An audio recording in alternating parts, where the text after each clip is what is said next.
দেশের শিল্প খাতে চলমান গ্যাস সংকট নিরসনে প্রয়োজনীয় পদক্ষেপ নেওয়ার আশ্বাস দিয়েছেন প্রধানমন্ত্রী তারেক রহমান। বুধবার 29 জুলাই সকালে সচিবালয়ে Bangladesh textile mills association BTMA সভাপতি শওকত আজিজ রাসেলের সঙ্গে এ বৈঠকে তিনি এই আশ্বাস দেন। বৈঠক শেষে সাংবাদিকদের আলাপকালে শওকত আজিজ রাসেল বলেন, পুরনো হয়ে গেছে বন্ধ, আরটা হচ্ছে আপনার হয়তো বিভিন্ন আদারওয়াইজ ক্ষতিগ্রস্ত, তো ওগুলোকে স্যাগ্রিগেট করার জন্য তিতুমির সাহেব আলোচনা করেছেন।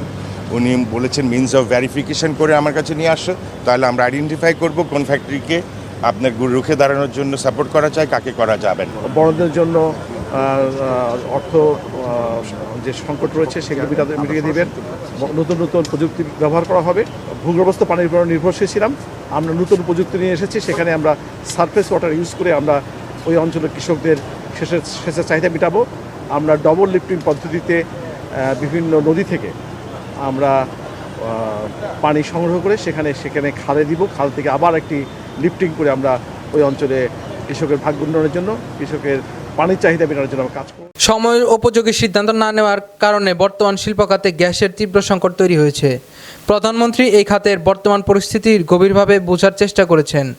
শিল্পের সমস্যা সমাধান সরকারের এমন আন্তরিকতা উদ্যোক্তারা উৎসাহিত বোধ করেছেন।